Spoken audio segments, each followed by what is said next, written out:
আসেন আমার আল্লাহ পাক কত দয়ালু। এই দুনিয়ার মানুষ শুনে রেখে দাও, কোন আল্লাহ থেকে দূরে চলে গেছো, কোন আল্লাহকে ছেড়ে দিয়েছো, কোন আল্লাহকে ভুলে গেছো, কোন আল্লাহ রহমতে দূরে চলে গেছো, কোন আল্লাহ থেকে নিরাশ হয়ে গেছো। এ যুবকেরা, আমরা যখন আমাদের বাড়িতে গুনাহ করি, আমাদের গুনাহ করতে করতে যখন আমাদের গুনাহটা সীমা ছাড়িয়ে যায়, আমাদের গুনাহটা যখন লিমিট ক্রস করে আমাদের গুনাহটা যখন অনেক বেড়ে যায়, তখন আমাদের ভাইয়ের কাছে সম্মান চলে যায়, আমাদের বোনের কাছে সম্মান চলে যায়, আমাদের স্ত্রীর কাছে সম্মান চলে যায়, আমাদের মা বাপের কাছে সম্মান চলে যায়। এই যুবকেরা, আমাদের মা আমাদের গুনার কথা জেনে যায়, আমাদের বাপ আমাদের গুনার কথা জেনে যায়।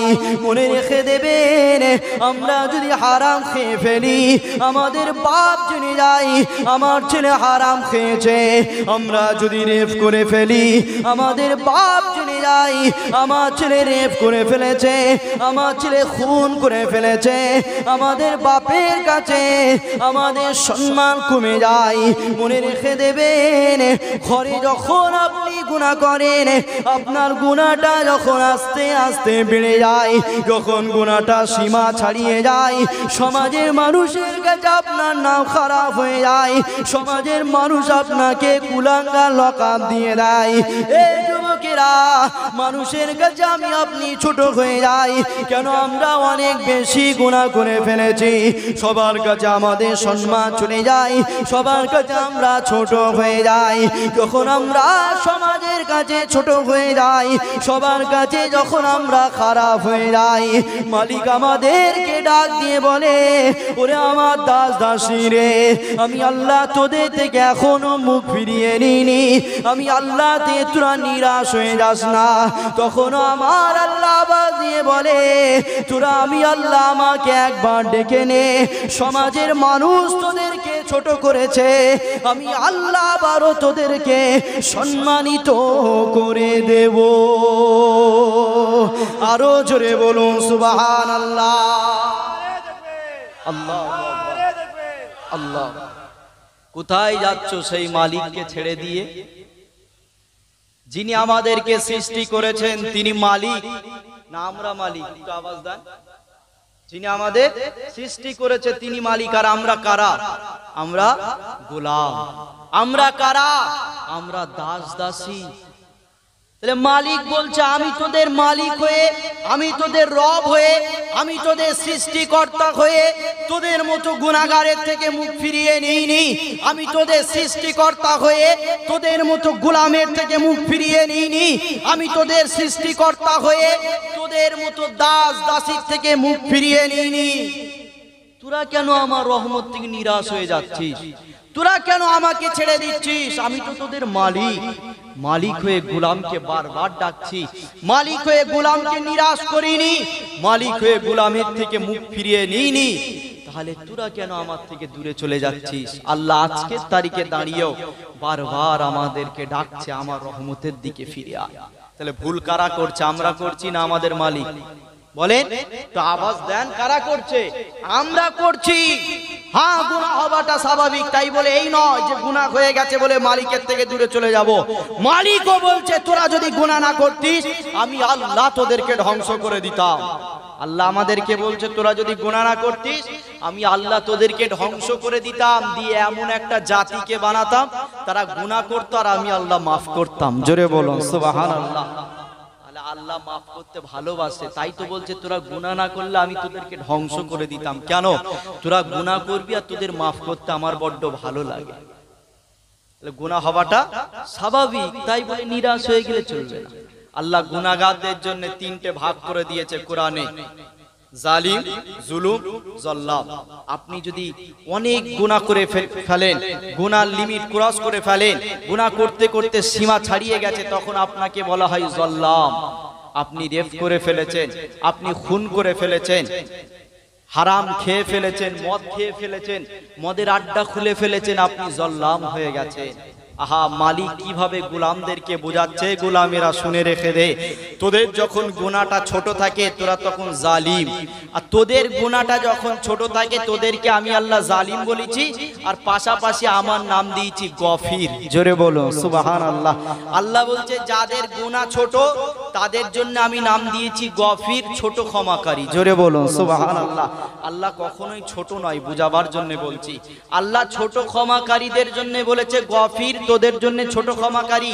যেই আমাদের গুনাহটা আরেকটু বেড়ে গেছে আল্লাহ আমাদের নাম দিয়েছে জুলুম, আমাদের গুনাহটা আরেকটু বেড়ে গেছে। আর যেই আমরা জুলুম হয়ে গেছি, বেশি গুনাহ করে ফেলেছি, আল্লাহ তখন বলেছে আরেকটু বেশি যারা গুনাহ করে তাদের জন্য আমি আল্লাহ গফুর। জোরে বলুন সুবহানাল্লাহ। আমি আল্লাহ আরেকটু বেশি গুনাহগারদের জন্য গফুর, তাদেরকে আরেকটু বেশি ক্ষমা করতে পারি। জোরে বলুন সুবহানাল্লাহ।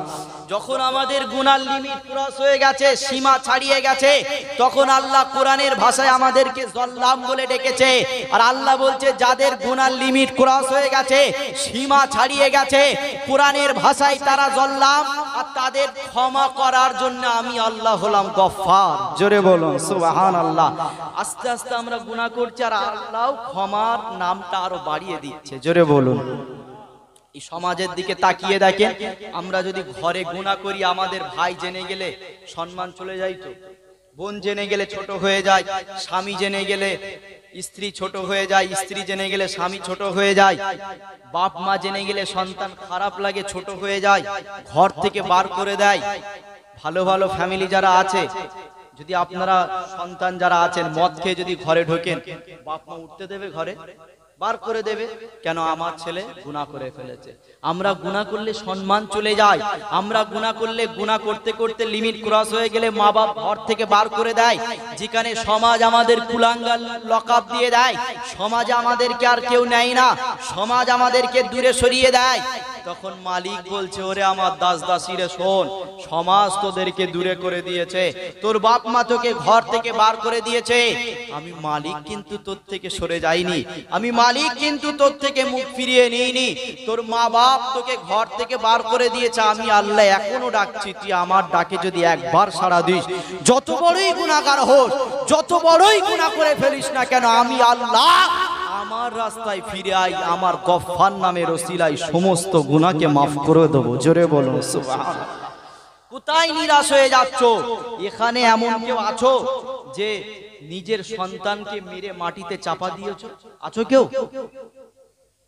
ইতিহাস পড়ে দেখো, হাদিস সাক্ষ্য রয়েছে, নিজের বাচ্চাকে মেরে বালি খুঁড়ে বালির ভিতরে চাপা দিয়েছে।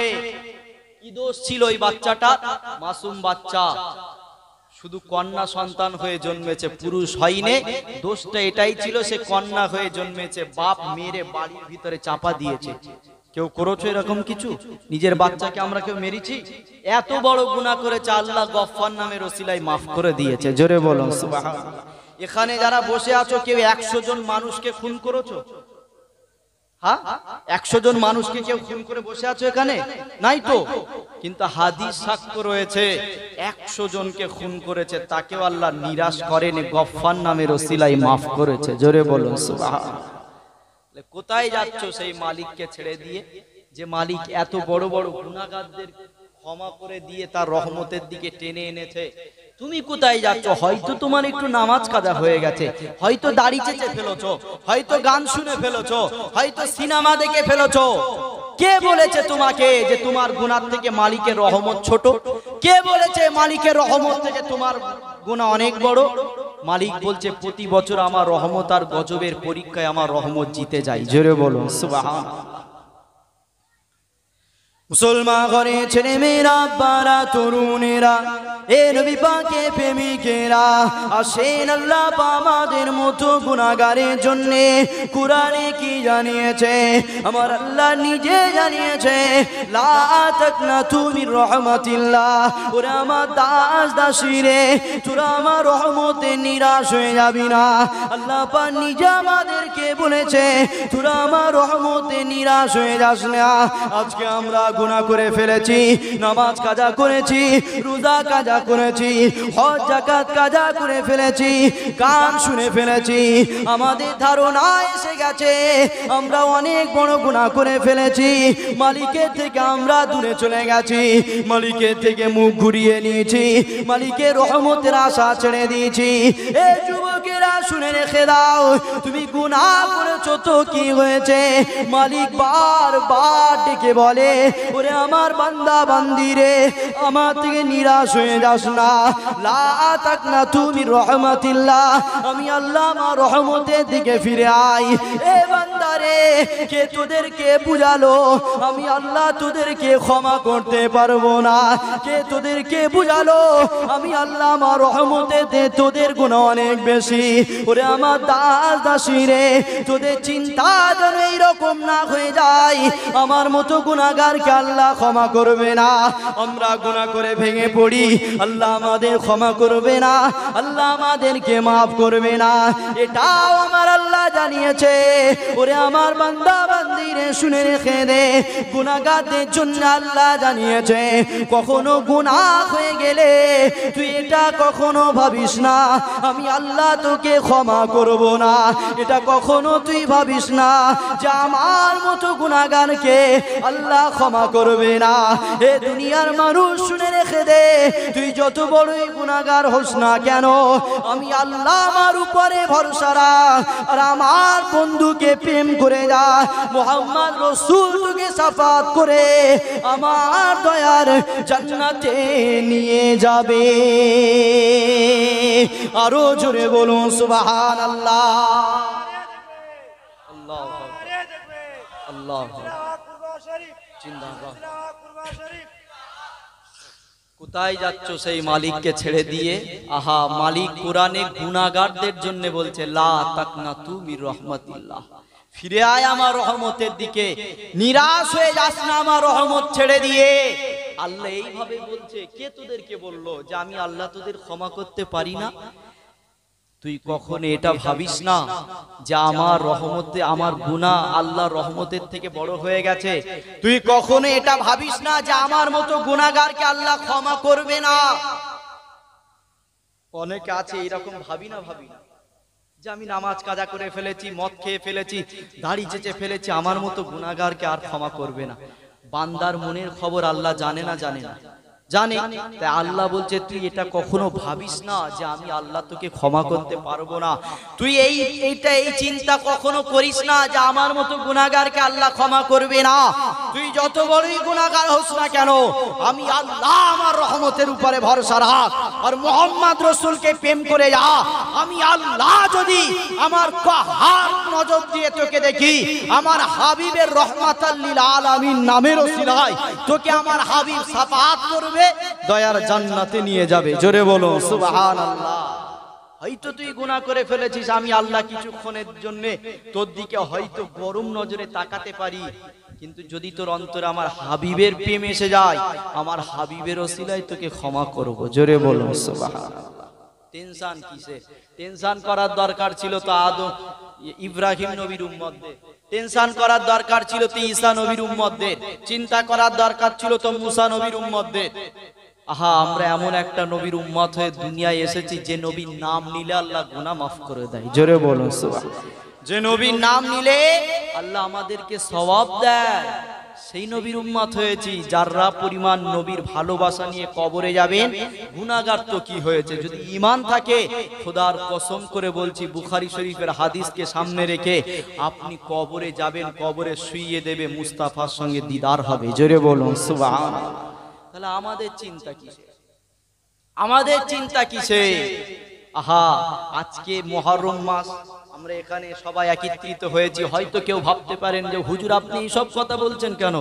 ইমামে হাসান হুসাইনের কথা বলেন, মুহররম মাসে কি কি হয়েছে সেই ঘটনা বলেন, আপনি কেন এসব বলছেন? ইমামে হুসাইন পাক হুজুর কার জন্য কারবালার জমিনে শহীদ হয়েছে? জোরে বলেন, কাকে খুশি করার জন্য? তা আওয়াজ দেন, কাকে খুশি করেছে শহীদ হয়ে? আল্লাহকে। কার জন্য গর্দান জুদা করেছে? আল্লাহর জন্য। ইমামে হুসাইন পাক হুজুর কোন প্রেমে নিজের গর্দানকে শহীদ করেছে? কিসের ভালোবাসায় হাসতে হাসতে জান দিয়েছে? আল্লাহর ভালোবাসাই তো। সেই আল্লাহর ভালোবাসা যদি আমরা না বুঝলাম, আল্লাহর ভালোবাসা কি জিনিস না জানলাম, ইমাম হাসান হুসাইন হুজুরের ঘটনা বলে দিয়ে চলে যাব না। আগে মালিককে চেনো, আগে মোহাম্মদ রসুলকে চেনো, তারপরে ইমাম হাসান হুসাইনকে চিনতে যাবে, তারপরে কারবালার রস শুনবে। ইমাম হাসান হুসাইন নিজের জান দেওয়াকে পছন্দ করেছে, অন্যায়ের কাছে মাথা নত করেনি। কেন? মালিককে খুশি করার জন্য। মালিকের সঙ্গে সেই সম্পর্ক আগে করো, তারপরেই তো কারবালার রস।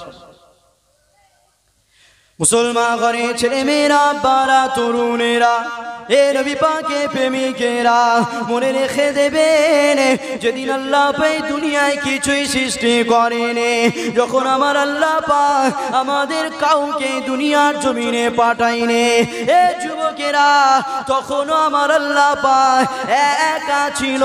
এই বিশ্বাস আমাদের আছে না নাই? আওয়াজ দেন। আল্লাহ যখন কিছুই দুনিয়ায় পাঠাই না, আমাদের সৃষ্টি করেন, দুনিয়ায় কিছুই আসে না, তখন আল্লাহ ছিল না? ছিল না?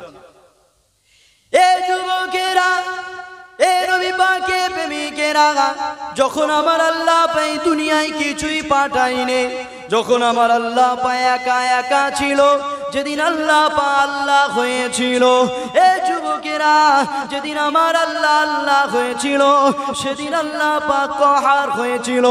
যেদিন আল্লাহ আল্লাহ হয়েছিল, সেদিন আল্লাহ রহমান হয়েছিল। যেদিন আল্লাহ আল্লাহ হয়েছিল, সেদিন আল্লাহ রহিম হয়েছিল। খুব মন দিয়ে আলোচনা বোঝার চেষ্টা করেন। আল্লাহ পাক যেদিন আল্লাহ হয়েছিল, আল্লাহ সেদিন রাজ্জাক হয়েছিল। আল্লাহ যেদিন আল্লাহ হয়েছিল, আল্লাহ সেদিন খালিক হয়েছিল। আল্লাহ যেদিন আল্লাহ হয়েছিল, আল্লাহ সেদিন মালিক হয়েছিল। আল্লাহ যেদিন আল্লাহ হয়েছিল, আল্লাহ সেদিন রব হয়েছিল। আল্লাহ যেদিন আল্লাহ হয়েছিল, আল্লাহ সেদিন সত্তার হয়েছিল। আল্লাহ যেদিন আল্লাহ হয়েছিল, আল্লাহ সেদিন গফফার হয়েছিল। এই যুবকেরা, একটাই কথা বুঝাতে চাইছি, আমার আল্লাহ যেদিন আল্লাহ হয়েছিল, আমার আল্লাহ কমপ্লিট আল্লাহ হয়েছিল। হয়তো কেউ এটা ভাবতে পারেন আল্লাহ আজকে আল্লাহ হয়েছে, কাল আল্লাহ রিজিক দাতা হবে না, এমনটা কখনোই ছিল না। যদি কারো ধারণা এইরকম এসে যায় আল্লাহ আজকে আল্লাহ হয়েছে, কাল আল্লাহ রিজিক দাতা হবে, তাহলে মনে রেখে দেবেন আমার আল্লাহ আনকমপ্লিট হয়ে গেছে, আনসাকসেসফুল হয়ে গেছে। যদি আপনার চিন্তাটা এসে যায় আল্লাহ যারা পরিমাণ আনকমপ্লিট ছিল, তাহলে আপনার ঈমান চলে যাবে। কেননা আল্লাহ যেদিন আল্লাহ হয়েছিল, আল্লাহর কোনো কিছুই বাকি ছিল না গো। আল্লাহ যেদিন আল্লাহ হয়েছিল, সাকসেসফুল কমপ্লিট আল্লাহ হয়েছিল। আমার আল্লাহ যেদিন আল্লাহ হয়েছিল, যখন আমরা দুনিয়ায় আসেনি কেউ, বাপ দাদু তো অনেক দূরের কথা, কাউকে আল্লাহ যখন দুনিয়ায় পাঠায়নি, তখন আল্লাহ ছিল না? ছিল না? হ্যাঁ, এই বিশ্বাস রাখতে হবে আমাদের যে আল্লাহ যখন আমাদের কাউকে দুনিয়ায় পাঠায়নি, তখনও মালিক একা একা ছিল। আর যেদিন মালিক আল্লাহ ছিল, আল্লাহ হয়েছে, সেদিন আল্লাহ রাজ্জাক হয়েছে। যেদিন আল্লাহ আল্লাহ হয়েছে, সেদিন আল্লাহ রহমান হয়েছে। যেদিন আল্লাহ আল্লাহ হয়েছে, সেদিন আল্লাহ রহিম হয়েছে। যেদিন আল্লাহ আল্লাহ হয়েছে, সেদিন আল্লাহ খালিক হয়েছে। যেদিন আল্লাহ আল্লাহ হয়েছে, সেদিন আল্লাহ মালিক হয়েছে। যেদিন আল্লাহ আল্লাহ হয়েছে, সেদিন আল্লাহ সত্তার হয়েছে। জোরে বলুন সুবহানাল্লাহ।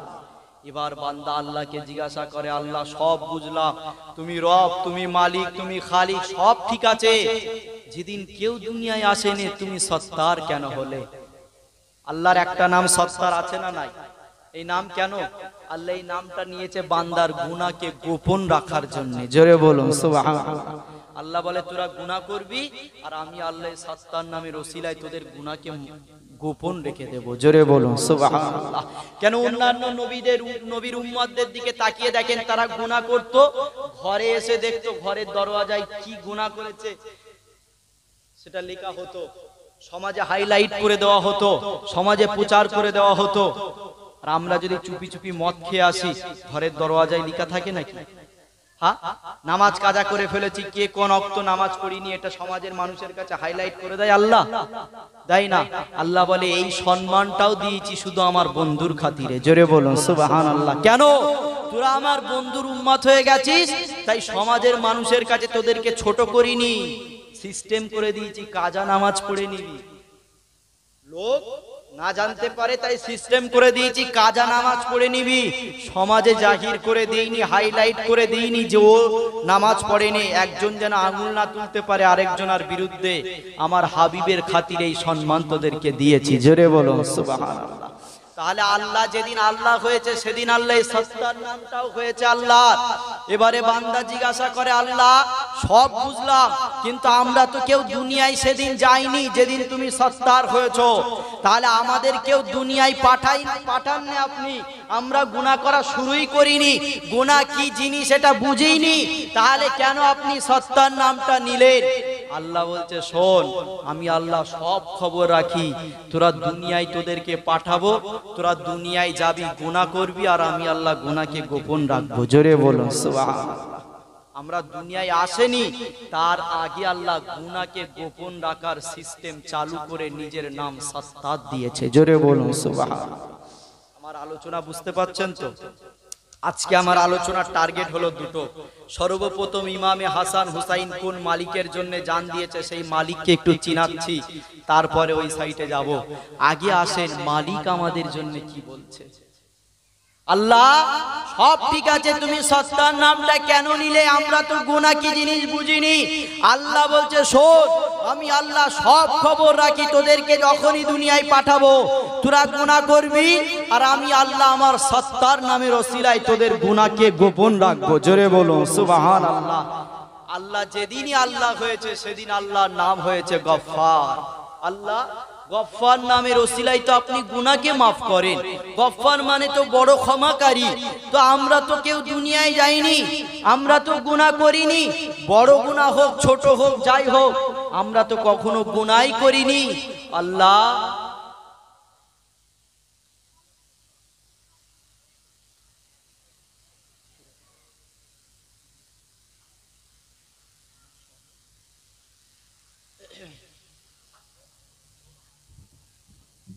আল্লাহ আমরা তো কেউ দুনিয়ায় যাইনি, আর গফফার নামের মানে হলো তো বড় ক্ষমাকারী। আপনি কাকে ক্ষমা করবেন বলে এই নামটা নিয়েছেন গফফার? যেদিন কেউ আসেনি দুনিয়ায়, তখন আল্লাহ বলছে আমার দাস দাসী শুনে রেখে দে, তোরা দুনিয়ায় যাবি, গুনাহ করবি, আর আমি আল্লাহ তোদেরকে মাফ করার জন্য আমার নাম গফফার। জোরে বলুন সুবহানাল্লাহ।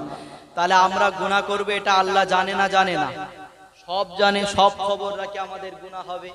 তাহলে এত ভেঙে পড়ার কি আছে, এত নিরাশ হয়ে যাওয়ার কি আছে? আসেন সেই আল্লাহর দিকে ফিরে আসেন, আসেন সেই মুহাম্মদ রসুলের দিকে ফিরে আসেন, যে মুহাম্মদ রসুলের খাতিরে আল্লাহ আমাদের গুনাহকে গোপন রেখেছে। সেই নবীকেই আমরা চিনি না। কবরে যাবেন, প্রত্যেকটা মুমিনদের কবরে মুহাম্মদ রসুলকে হাজির করানো হবে। কিন্তু যদি নবী সম্পর্কে আপনি দুনিয়ায় না চেনেন, নবীকে না জানেন, না বোঝেন, নবীকে কি আল্লাহ কেমন বানিয়েছে, নবীর আকীদা সম্পর্কে যদি না জানেন, তাহলে কবরে নবীকে চিনবেন কি করে? সবার কবরে দেখানো হবে, কিন্তু আপনার নসিব যদি ভালো হয় আপনি চিনতে পারবেন। দুনিয়ায় ওই জন্য বেশি বেশি করে নবী নবী করতে হয়। সব জায়গায় শুধু নবী নবী করবেন, যেখানে নবী আছে থাকবেন, যেখানে নবী নাই যত বড়ই শিক্ষিত হোক যাই হোক মিশার দরকার নাই। কেন? নবী আমাদের জন্য ঈমান। জোরে বলুন সুবহানাল্লাহ। নবী ছাড়া আমরা কিচ্ছু বুঝি না। কেন? আল্লাহ যে কোরআন পাঠিয়েছে, ওই কোরআনে আল্লাহ নিজে নবী নবী করেছে। জোরে বলুন সুবহানাল্লাহ। আমরা নবী ছাড়া বুঝি না।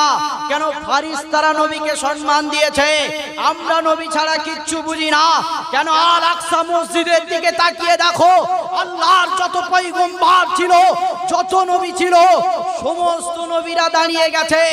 2 রাকাত নামাজ হবে, সবাই জানেন মিরাজের রাত্রে যেদিন আল্লাহ আমার নবীকে দাওয়াত দিয়েছে, সমস্ত নবীরা আল আকসা মসজিদ ওই প্যালেস্তাইনের জমিনে আল্লাহর নবী হাজির হয়ে গেছে, সমস্ত নবীরা হাজির হয়ে গেছে। সবাই তো নবী, কে ইমামতি করবে? ইকামত হয়ে গেছে, তাকবীর দেওয়া হয়ে গেছে, কেউ বুঝতে পারছে না কে ইমামতি করবে। আদম নবী নিজের কথা চিন্তা করছে, আমি সবার আগে দুনিয়ায় এসেছি, আমার সম্মান বেশি, আমি আদম আজকে ইমামতি করব। ঈসা নবী চিন্তা করে আল্লাহ আমাকে বিনা বাপে পাঠিয়েছে, আমার সম্মান বেশি, আমি ইমামতি করব। মুসা নবী চিন্তা করে আল্লাহ আমাকে তুর পাহাড়ে ডেকে আমার সঙ্গে কথা বলেছে, আমি মুসা আজকের তারিখে এই জায়গায় দাঁড়িয়ে ইমামতি করব। আমার তোমার নবী চিন্তা করছে কার নসিবে আল্লাহ রেখেছে, জিবরাইল হাত ধরে নিয়ে মিম্বারে আগিয়ে দিয়েছে। জোরে বলুন সুবহানাল্লাহ। সবাই নিজের চিন্তা করেছে আমি ইমাম হব, আমি ওই জায়গায় দাঁড়াবো, আমার সম্মান বেশি। আর মোহাম্মদ রাসূল চিন্তা করছে যে আল্লাহ কার নসিবে আজকে ইমামতিটা রেখেছে। নসিবের চিন্তা করেছে, আল্লাহর উপরে ভরসা রেখেছে, তাকদীরের উপরে ভরসা রেখেছে। আল্লাহ আওয়াজ দিয়ে বলে জিবরাইল দেরি করো না, ইকামত হয়ে গেছে, তাকবীর হয়ে গেছে, আমার বন্ধুর হাতটাকে ধরো, আমার বন্ধুকে বলো ইয়া রাসূলুল্লাহ হাবিবাল্লাহ আজকে এই সমস্ত নবীদের ইমাম হয়ে ইমামতি করার জন্য শুধুমাত্র আল্লাহ আপনাকেই বানিয়েছে। জোরে বলুন সুবহানাল্লাহ। সেই নবীকে চেনেন, সেই নবীর আলোচনা তো আস্তে আস্তে বন্ধ হয়ে যাচ্ছে। এই তো সামনে আর কিছুদিন গেলে নবী দিবসের মাস পড়বে। অনেকেই, অনেক আলেম ওলামা এটাও ফতোয়া দিয়ে দিয়েছে যে নবী দিবস করা হারাম। শুনেছেন তো আপনারা? নবী দিবস করা নাকি বেদাত, নবী দিবস করা চলবে না। আহা, আর আমরাই তাদেরকে দাওয়াত দিচ্ছি। আমরা তো কুরআন হাদিস সম্পর্কে কিছু বুঝি না, নবীর প্রতি ভালোবাসাও কমে যাচ্ছে, আমরা দাওয়াত দিচ্ছি, তারা এসে বলছে নবী দিবস করা চলবে না, নবী দিবস বেদাত। এখানে যদি 100টা মানুষ বসে থাকেন, একজনের মাইন্ড ঘুরতে হলেও ঘুরবে না? ঘুরবে তো। কেন? সেও কুরআন থেকে কথা বলছে, হাদিস থেকে কথা বলছে, হয়তো তার কথাটা ভালো লেগে গেছে, আমাদের দল থেকে বেরিয়ে চলে গেছে। এইভাবে নবীর থেকে আস্তে আস্তে সরানোর চক্রান্ত চলছে। শুধুমাত্র একটাই কারণ, সর্বপ্রথম আমরা কোরআন ছেড়ে দিয়েছি, হাদিস ছেড়ে দিয়েছি। কোরআনই নবীর ভালোবাসা শিখিয়েছে, কোরআন থেকে দূরে চলে গেছি, নবীর ভালোবাসা থেকে দূরে চলে গেছে। দরুদ শরীফ আল্লাহুম্মা সাল্লি আলা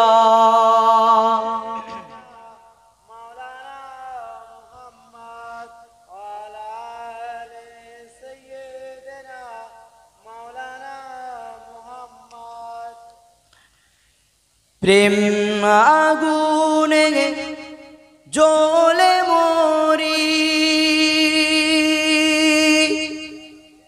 ও হে রব্বানা আমি যারি প্রেমে পাগল, সে তো মদিনা। আমি যারি প্রেমে পাগল, সে তো মদিনা। ঘুরিয়া আমি পাগল বেশে, মনের পিয়া দেখিবার আসে। ঘুরিয়া আমি পাগল বেশে, মনের পিয়া দেখিবার আসে। যার সিলাই চিনিলাম খোদা, যার সিলাই চিনিলাম খোদা, কেমনে তার পাই বলো না।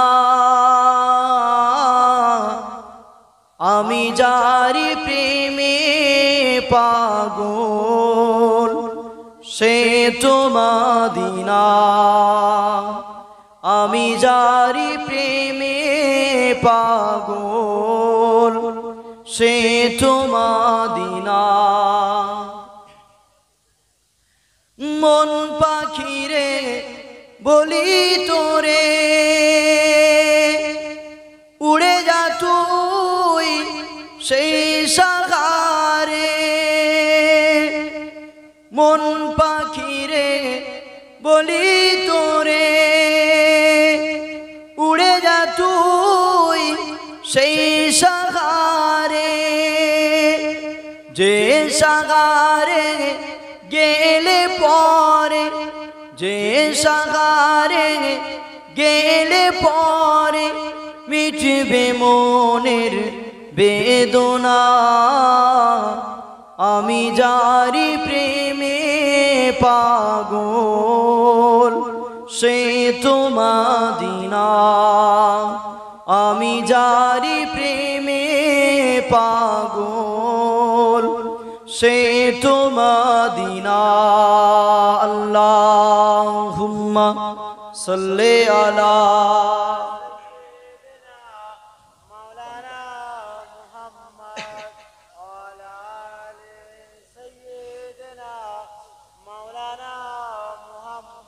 কালমা লা ইলাহা ইল্লাল্লাহ।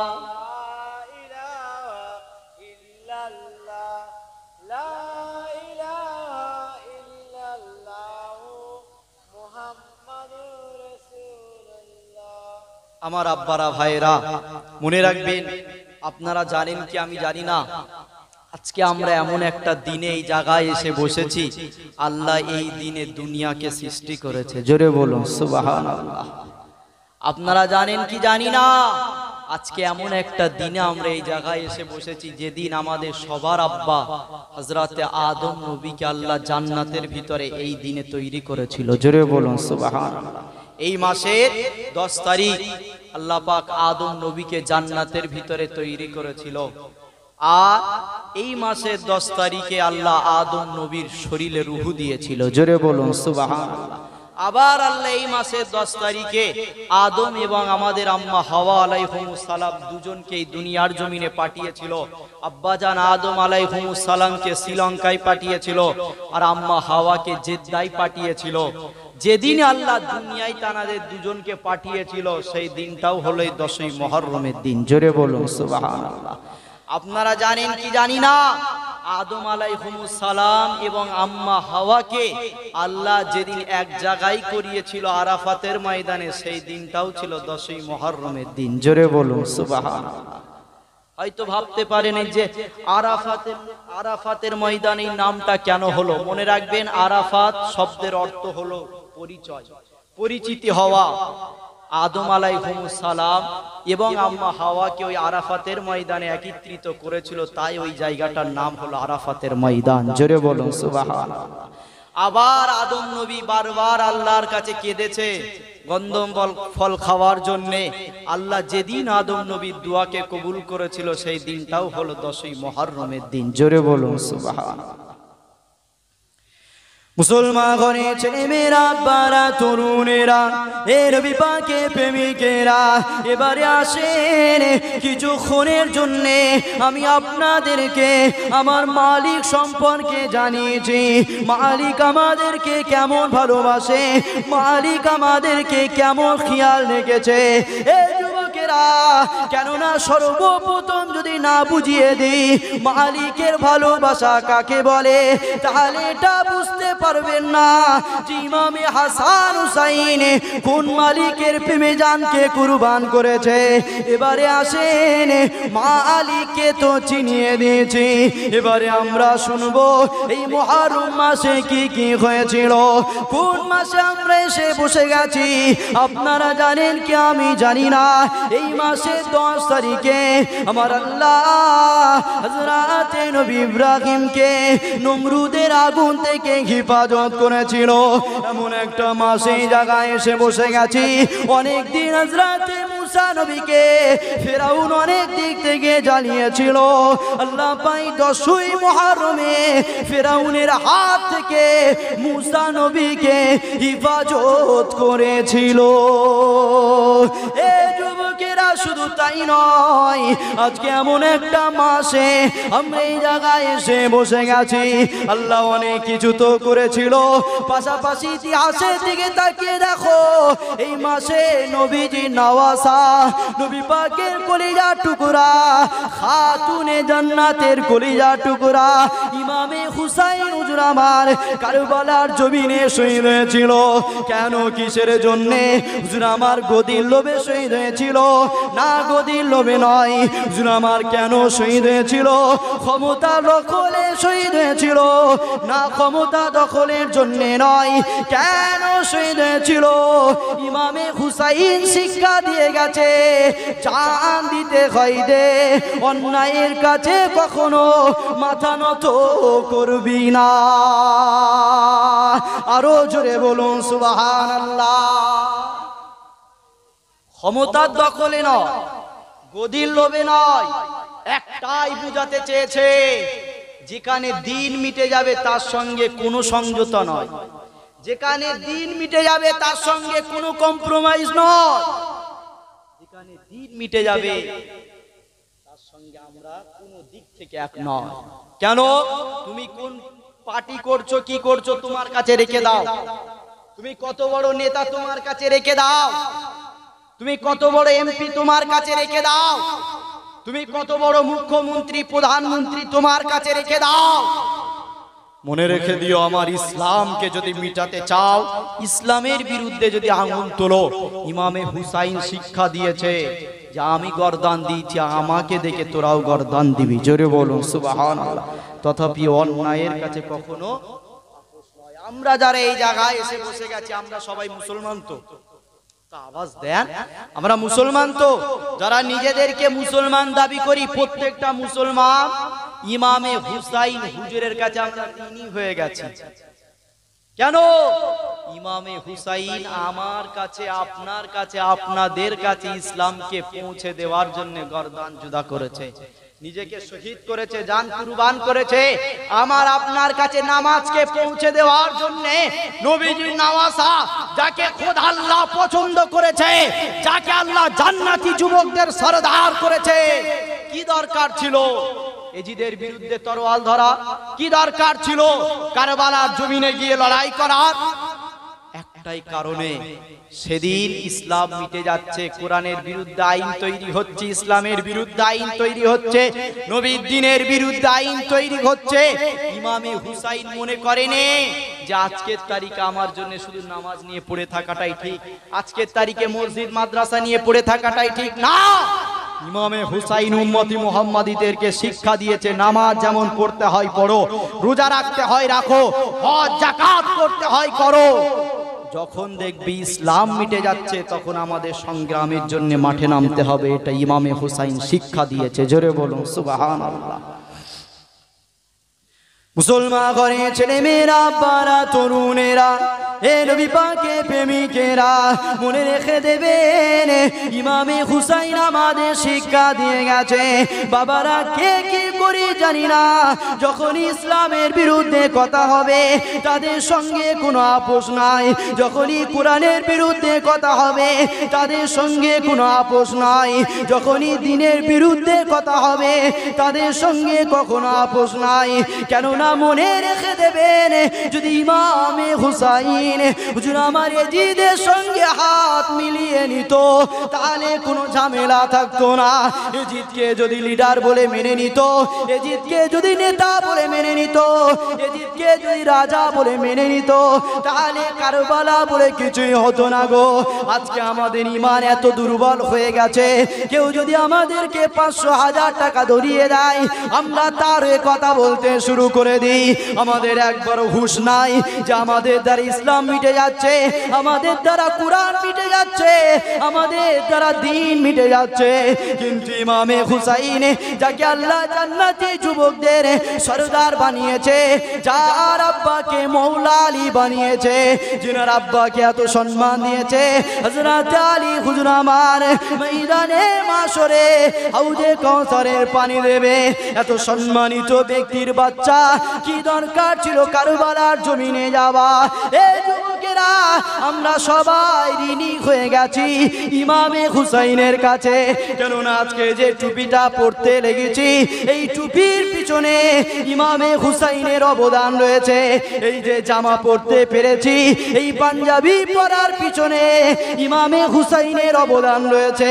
আল্লাহর কোরআনকে খুলে আমরা পড়তে লেগেছি, ওই কোরআন আমাদের কাছে পাঠিয়েছে, ইমামে হুসাইনের অবদান রয়েছে। মনে রেখে দিও, আজকে আজকে যে নামাজ পড়ি আমরা, ওই নামাজ আমাদের কাছে পাঠিয়েছে, এটা ইমামে হুসাইনের অবদান রয়েছে।